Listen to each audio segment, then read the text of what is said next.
Hey guys, we are back with another episode of Check Your Potential. I'm Sky. For the biz. And we are back talking topics. If you watch this podcast, you know that we like to talk about all of the entertainment, music, news going on in the world. This has been a really busy week for us. I feel like this week we were booked every single day. We were running around crazy. Yeah. You know, I mean, I'm so grateful for that, but I was tired. But listen, like you said, we're grateful to be booked. Yes. Booked and busy, very important. And this is where you make a diamond. This is where the coal turns into a diamond. Ain't nothing supposed to be easy out here. It's not just supposed to fall in your lap. If it was that easy, we'd all be rich. We'll all have mansions, and there wouldn't be no way to distinguish who's actually who out here. Exactly. But yeah, we had a crazy week, but a lot happened this week. So we have to make sure that we talk about it. One of the things that happened this week is J. Cole decided to do his round of interviews. Yeah. So he definitely went to Cameron and sat on Talk with Flea. They did a little skit to prepare for the interview, which was cool. I loved it. Yeah. Perfect way to do the skit to get the hype prepared. Yeah. See, when you do things like that, I don't feel like that's clickbait. I just think that is anticipation for what's to come, and I love it. There's no such thing as clickbait when it's the real people. When it's really Cameron and really J. Cole and they really had the little internet stuff, there's no clickbait there. Clickbait is an outside thing where I'm just using their names and throwing some mustard on something to get you to go somewhere you shouldn't be. Definitely. So he sat down with Cam on Talk with Flea. He cleared up a lot, like, because Cam, of course, we know if you've been, watching some of the headlines, Cam was suing him for a verse that he provided to J. Cole. And, J. Cole kind of like explained what happened in that instance. And what I learned most from this interview is J. Cole is long-winded with his answers. This dude is going to tell you what happened. You ask him a question, he's going to be like, so listen, I was born, and then I went to kindergarten, and you're going to get mad stuff before you actually get an answer. He's going to break it down in I think that detail. He felt he owed Cam an explanation because we're not talking about just one time Cam hollered at him for the verse. We're talking about like a whole year went by and he still didn't get the verse that he was. The interview. Well, it started with the verse. Remember, Cam did a verse for J. Cole. Yes. And then I guess J. Cole was looking to get him on, to talk about what was going on. But J. Cole said that he didn't want to do it without the album out, and then he was still working on the album. So there was a lot going on there, but he literally took forever to explain what was going on. I almost fell asleep and woke back up. I said, well, he did that. He did a different interview first that I saw released. What? Cole, I think in his old spot, he went back to the old place where he did it with Apple Music. Yeah, right? Yeah. I wish he went straight to Cam from the jump. Yeah, I know. Nobody see nothing before Cam. Cam get the exclusive. Yeah. But I was happy to see them do it. And it go to show you, like, even after like threats of a lawsuit, you could still fix things. Yeah. And when they did the stupidness and they was like, yo, come over here and hug me. And it was like grown men, nothing pause about it. It was just a little bit of like funny love. I think he definitely owed Cam that interview. Yes. And he owed him that explanation. Yeah. And then, they both definitely just wanted to be cool with each other. They didn't really, you could tell that they didn't want to have no problems, but Cam wanted to make sure he got. Well, I think J. Cole didn't want no problems with Cam. I don't think Cam cared. Yo, you watching Check Your Potential, man. Shout out to Cam, shout out to J. Cole, man. I like this show. I like Check Your Potential podcast because I can sit on this couch and be as honest as I can with our viewers, right? Yes. I'm never gonna come up here and sugarcoat nothing with y'all. I'm gonna tell y'all how I feel, whether people like it or not. And I just feel like Cam is a person you do not want to have those type of problems with. Cam is he seemed like a good dude, but he's like 50 Cent in a petty realm where if it's going to go down, it's going to go down and he's going to say and do as he pleases. That's cool. I like Check Your Potential because I'm the reminding force of we're going to be honest, but not reckless. He lying because off camera, I can do anything I want and pretty feel any petty way over I there. want off camera. This is what's being documented pretty petty, forever. what they call them. They might look at this clip 10 years from now. Moving on, y'all. All right. He also did 7 p.m. in Brooklyn with Carmelo Anthony. He went on there. He did an interview on there. He was talking about he was talking about a lot of things on there too.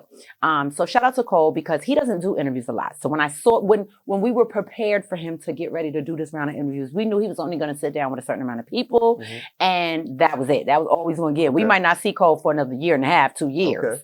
So it is what it is. But We got mad topics today. That was interesting. So if you ever see me and I look like I'm rushing sky, it's just because the load is heavy today. The news cycle heavy. There's certain things we need to talk about. And staying in the music realm, we talked about verses last week, and it went down this past Thursday. Okay. Tank versus Tyrese. Real quick, what was your favorite part of it? Of the verses? Yes, favorite part. My favorite part of the verses is when Tank did a little freestyle about Tyrese's turtleneck.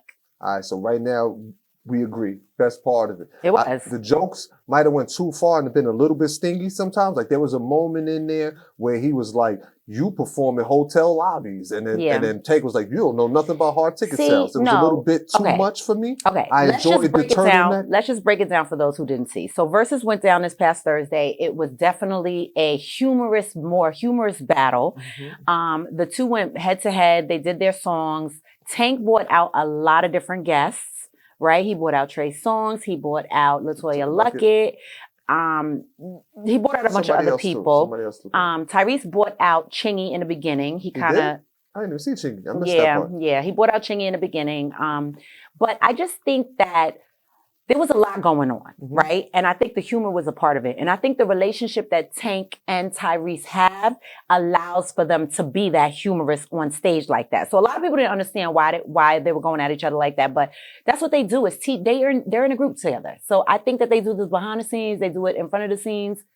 It is what it is. But who do you have winning this versus? Before the versus started, I got to admit, I said Tyrese was going to win. Everybody was saying Tank was going to win. I definitely think Tank ended up winning. Yeah. There was a moment where Tyrese left and I went and to the internet and I was like, did Tyrese really just leave? He came back and said something about he went to go do interviews and they knew he didn't lied. leave. He told a valet to pull up his car. He didn't leave because he left his wife on stage and he would not have left his wife. I think she was supposed to follow him. Your wife always supposed to follow you when you leave. Yeah. I leave automatically. I shouldn't have to tell you, let's go. And we should be coming back together. Yes. Right? Yes, true. Exactly. Well, before the versus, I said I thought Tank was going to win, and I based it on a couple of different things.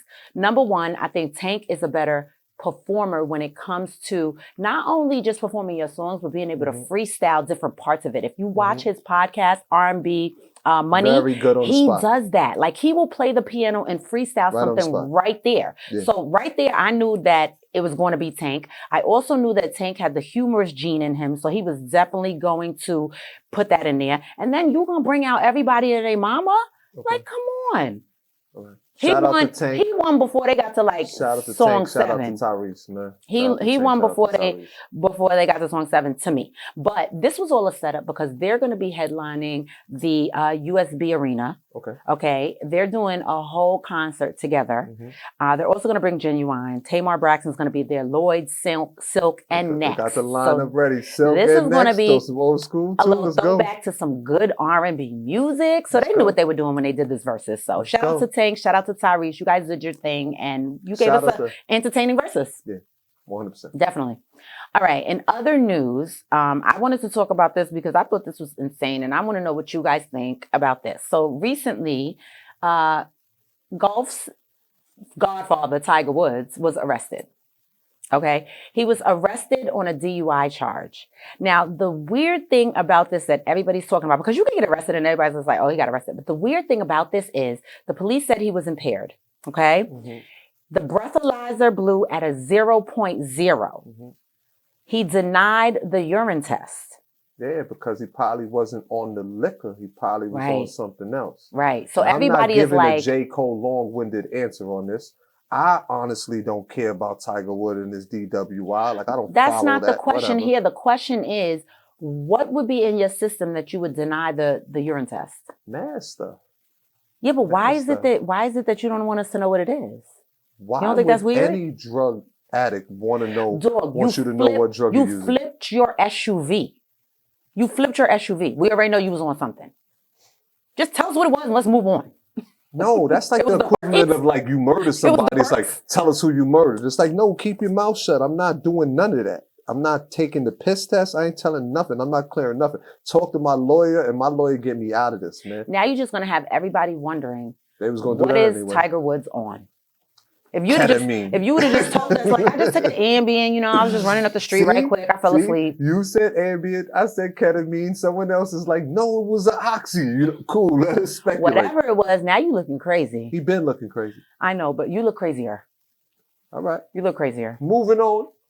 Why are we moving on so quick? Because the news cycle. We gotta sit with these topics and think. This topic is going to be called long-winded. This episode is going to be long-winded. All right, next topic. Now, I also wanted to know what everybody thought about this because I'm going to tell you what I think, and this is going to be quick. What's this?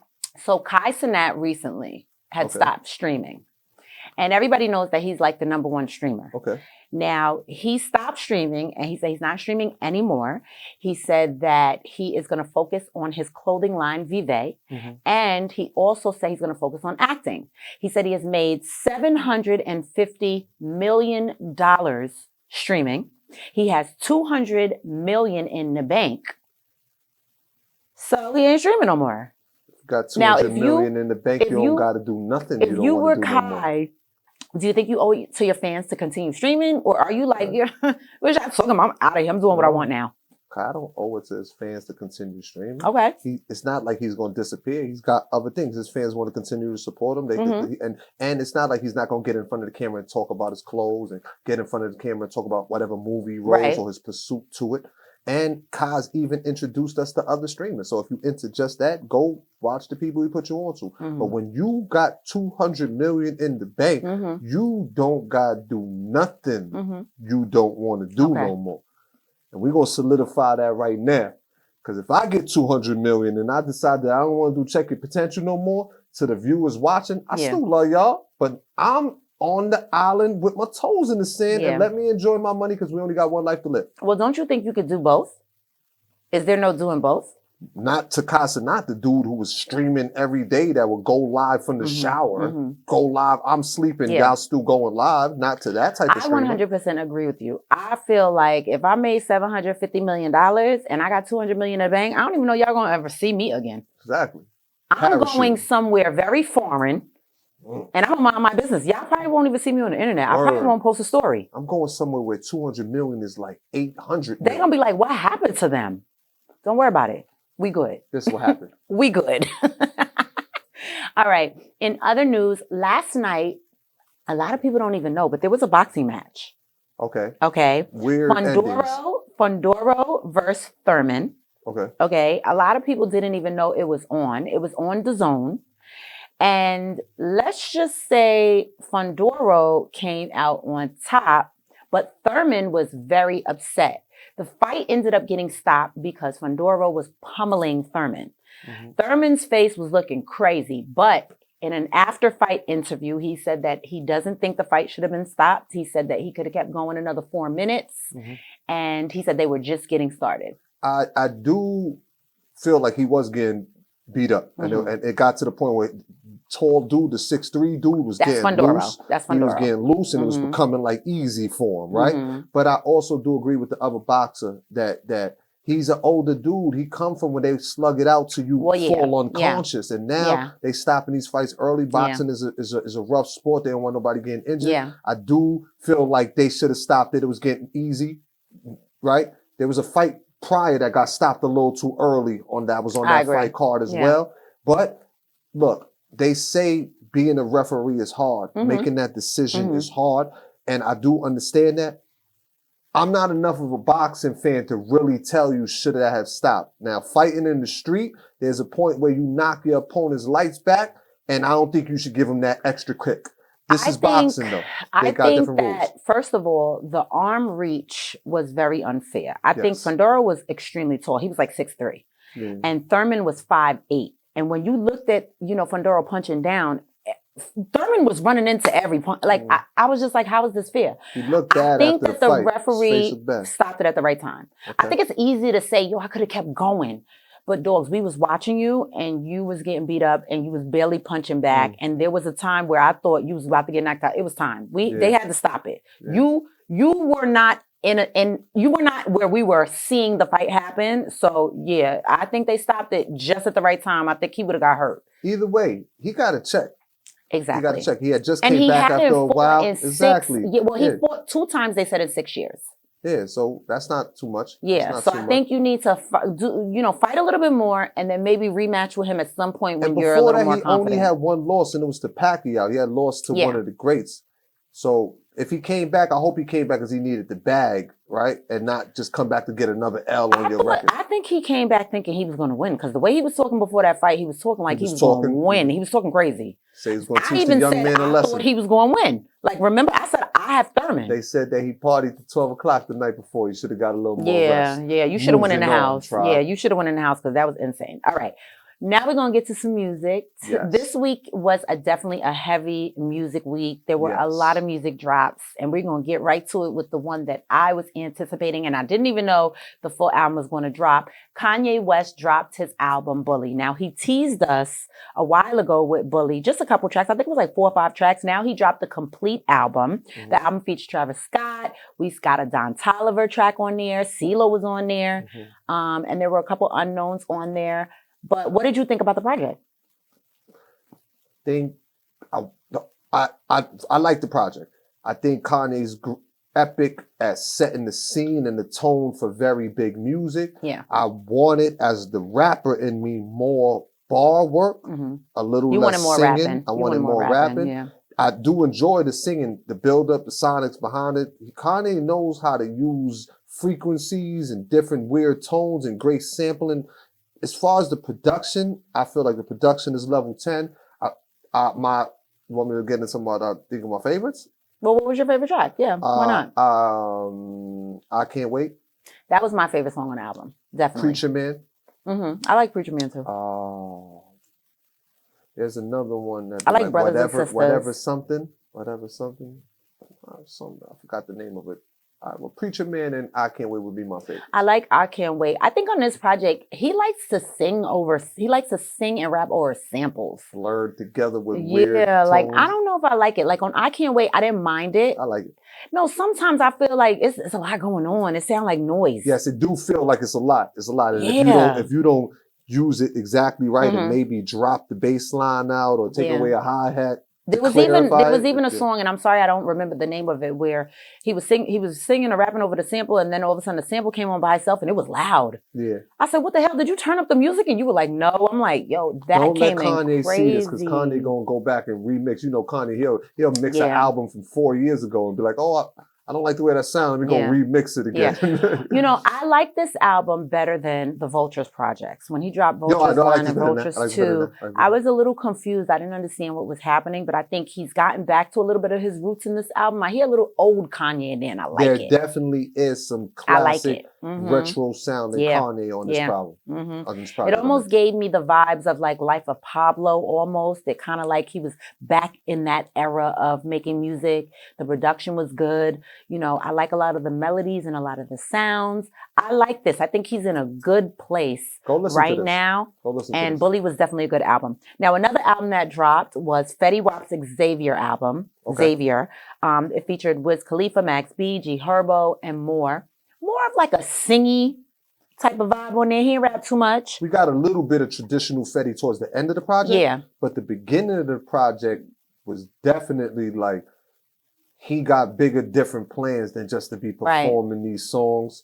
He has a visual out that has like a Sinners kind of feel, doo-wop, old style feel to it. And I feel like a lot of the music had a snappy, doo-woppy, I don't even know how. Yeah, there was even a song that I felt was like a Broadway type of song. I was like, Fetty, what we doing? Okay. But you give that to the right people and that could live on in a whole nother universe, especially with rap being so dropping, they forget about you in 2 weeks. You need to create music with sonics that could get you in different rooms and give you different I was really glad to see him drop this soon. Like, I like when you come home and get right to it. Like, let's get the music going. I know when Gunna came home, he did the same thing. When Young Thug came home, he took a long time to drop. And I think that had something to do with how we received the project. I think Fetty dropped right on time. You know, he's only been home for what, like maybe like a little over a month. And he gave us this project. It sounded like a lot of his emotions was in this project. Yes. It sounded certain parts of it sound sad. Some certain parts of it sound more upbeat. But I love that he dropped so soon, and I liked where he was going with this project. Right on. I liked where he was going. Honestly, I see Fetty Wap dropping again in 60 days. I kind of feel like he's going to be right at us again. Look, he trying to get right back. Yeah. And I love that he was back with Monty. Monty, right there, they had a song together. I love that Monty posted something on Instagram and he said, right back like it was 2016. Like, I love that. I love that. So shout out to Fetty Wap. We want more music. You keep dropping and we're here for it. Another album that dropped was a Juvenile album, Boiling Point. I would like to see Juvenile back in his bag. I'm going to be honest and say that Juvenile is one of the older rappers that still has his pocket in check. Yeah. He surprised me on the album. It had 3 records with BG. Hearing Juvie and BG in 2026, and it sound sonically correct. He had a bunch of different features. He had Birdman on there. He had Manny Fresh, BG on there. He even had Young Juve, his son. Yeah, did a record with his son on the album. I love that. And the track sounded good. He had production by Swiss Beats. I mean, this project reminded me of old Juvenile, and I was definitely here for it. And he's going on his Boiling Point tour. So this is just a setup. He's going to have a band.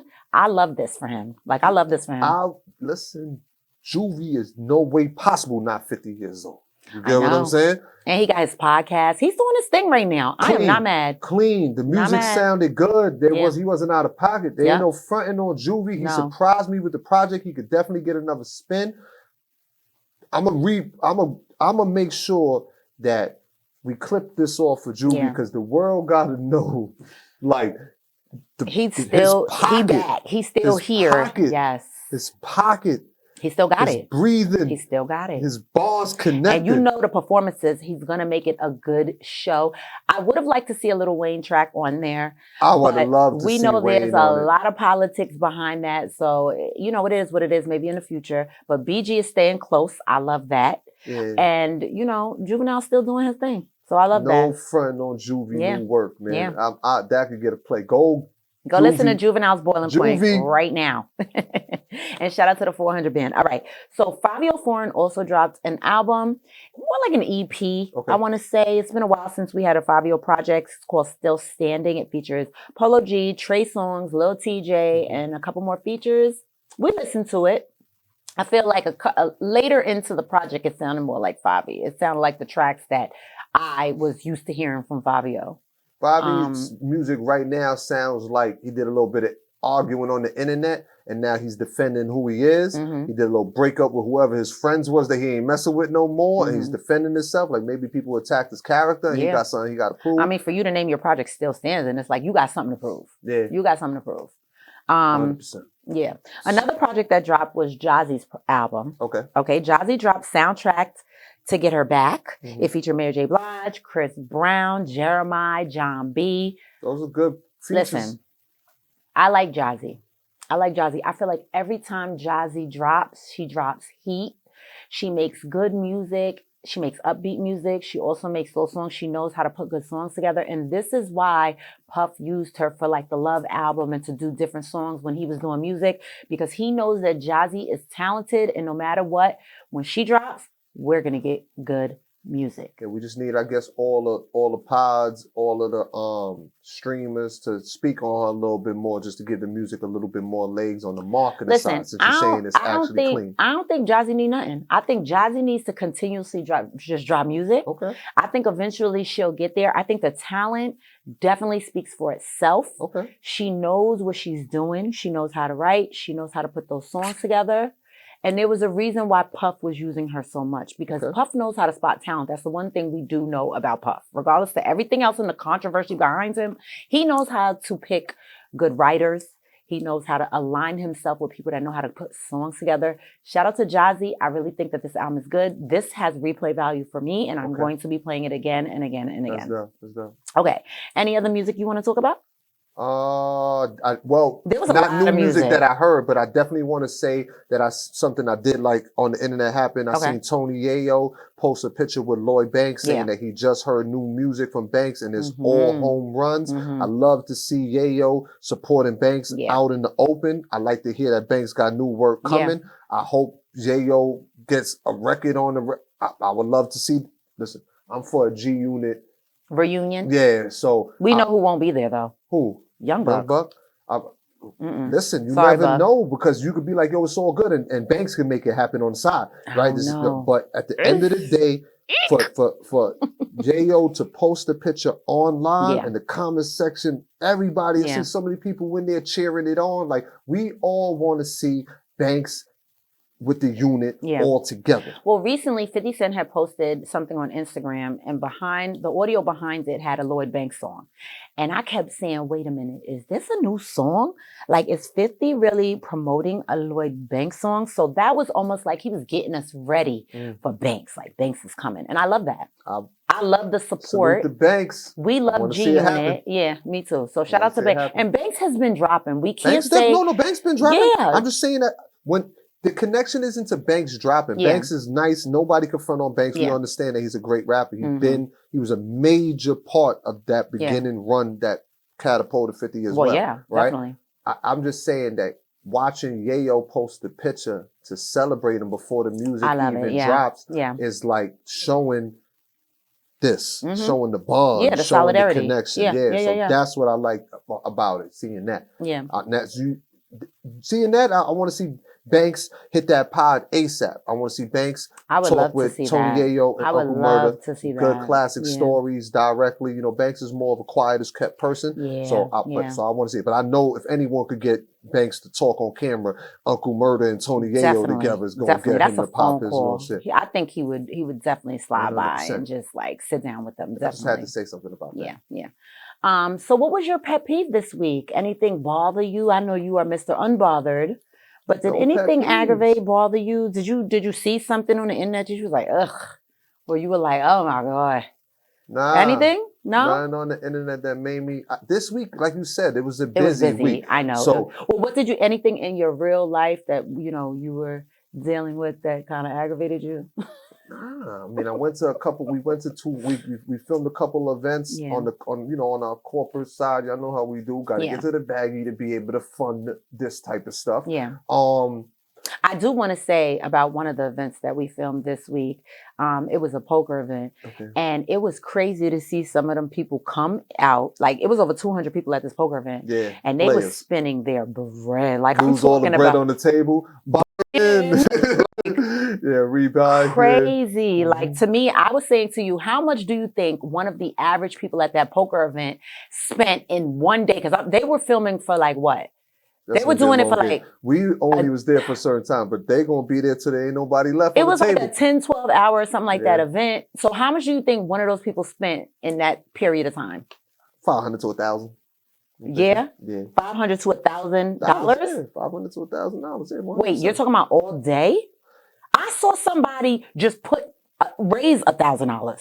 Yeah, but he might have started with 500 and there's 10 people at a table. He took 100 from each one. I'm going to say that the average person there spent like either $10,000 to $15,000. Wow. 200 people spending $10,000 to $15,000? Yes. The money was in the building. Yes. Oh, man. I'm telling you, it was crazy. Well, I've seen somebody buy back in for $5,000. It's beautiful to be hired to cover those type of events off the strength of our own brand. Let me pat myself on the back.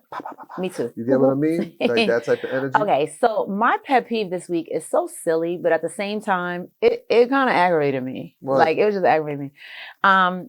So recently, comedian Drewski, who does a lot of skits online, right? Okay. He did a skit and, you know, he dressed up as a white woman. Now, we all know who he was doing a parody skit of. He did not say the person's name, but we know it was Charlie Kirk's wife, right? Okay. So she got very, very aggravated, and she decided to say that she was going to sue him. So he basically, you know, just said online that, you know, comedy and parodies are protected. Okay. So good luck with that lawsuit, homegirl. At least he's aware. Right. And I think, but the thing is, I think that he's aware before he does these skits. He's not dumb. He's a businessman, right? 100% has. It's not just him on his own. He got lawyers. He got backing. He has a team, so he's not going to do something that's going to put him in a situation to get sued, right? But you got to be willing to listen. You can't get too big where you're not willing to listen to your advisement. So hopefully he had good advisors. He did it. He's aware. All right. Well, I'm going to tell you what aggravated me, right? A lot of people that are in the public eye, just like Charlie Kirk's wife, they don't understand that you have to take certain things with a grain of salt. Like people are going to say what they say. She's a very vocal woman. She always has a lot to say. And she has to understand that there are going to be people that agree with her and don't agree with her, right? There are going to be comedians that may talk about what she says and not talk about what she says. But to me, I feel like you have to have thicker skin than that. You have to, first of all, he didn't even say your name. He just said conservative white woman, right? And automatically, like there's no other conservative white women in the world. You just automatically was like, that's me. But when they put her side by side with the Drewski, when Drewski was dressed up as her, I was like, same person. Same person. I definitely think that she got to fall back and be able to take a joke. Like people get at our president, Trump, every day. And if he got to deal with it, I done seen people be disrespectful with AI. And has he ever came out and sued anybody? Look, if you got to deal with it, you got to deal with it. They, I do got a pet peeve. Wait. That was just popped in. Let me just say one more thing. Real quick. I just feel like when you are somebody in the public eye, you really have to understand that this is what you do. And there are going to be people that say whatever they say. So just relax. Like take a deep breath, relax, and move on with your life, especially when they don't say your name. Big bet. Okay? All right, what bothered you? Here it comes. Okay, here we go. I saw a clip. It was Offset was in the casino by himself, right? He's arguing with a fan who asked for a picture. Offset doesn't want to give the picture because he's like, yo, I'm by myself in the casino. Like, you're going to get this picture, you're going to post it, and it's kind of going, you're going to tell people where I'm at by posting it, right? And then the dude going to tell him, yo, it's just a picture. You ain't even that big of a celebrity to be fronting on a picture. And I just don't understand how you could ask a person for a picture, get denied, and then tell that same person that you're not even that big of a celebrity. It's like, yo, come on, that type of fanism is crazy. I don't never want nobody playing with me like that. But this is where he went wrong. Just take the pic. And then hold on, wait. I agree. Just take the pic. And then when you're done taking the pic, say, hey, if you don't mind, wait like a couple hours to post it. I'm sure if he would have said that, the dude probably would have listened. People don't like when you deny them. When you deny them, that's when they act disrespectful. Think about it. I don't know how many times I've been in the Bronx before, I was in a relationship and I'm walking and somebody's like, yo, hey, sweetheart, and you don't say nothing. Then they like, well, F you. It's like, bruh, oh my God, hi. It's like, hi. Okay. You just gotta say hi. Just take the picture. All right, 2 times. If the person's eating or if the person's in the bathroom, all that explain and get out of here. You gotta relax with that. Yeah. But in that setting, I agree with you. Just take the picture. I'd rather take the picture and leave you with a memory of being happy. Like, yo, I met Offset today. Then let you argue with me. Still put the footage out and then have people in the energy saying like, yo, fuck Offset, and all of that energy. But I don't like the instantaneous asking for a picture, then acting like you ain't even a celebrity like that. That's batshit crazy. But you also have to know where you are and know that type of environment and know how people get down and learn how to deal with things accordingly so things like that don't happen. And if you as big of a person as Offset, don't go to the casino by yourself, man. Like, where are your homies? Like, at least 1 or 2 people. Take somebody. Take a bodyguard. Person tell them no. Some type of buffer system between you and somebody. Public. Yeah. But that's it. Offset has been getting a bad break though, because I feel like a lot of times when people confront him for anything in public, he appears very standoffish. So I think people also know that about him, and they might use that to then kind of aggravate him and make it like, you know what I'm saying? People want to do what they do. And everybody's looking for a viral moment. 100%. So don't give them one. Just take the picture. Just say, hey, don't post that for 2 hours and move on with your life. All right. Well, today we have on our souffle clothing. As always. I have on the rose crew neck. I love this. This is so comfortable. You have on the prestigious hoodie. You also have on the track pants, the navy blue and red track pants. Talk to them about the products, not the merch, the products. The NYC Liberty snapback on. So yeah, we in our souffle gear. If you want to get any of the souffle clothing, all you have to go to is souffleclothing.com. All of these items are available while supplies last. So make sure you hit up that website and cop your pieces before they sold out. All right. So this has been another great episode of Check Your Potential. Episode 5. You already know. We here and we're going to be here next week. We enjoyed your company and hope you join us again.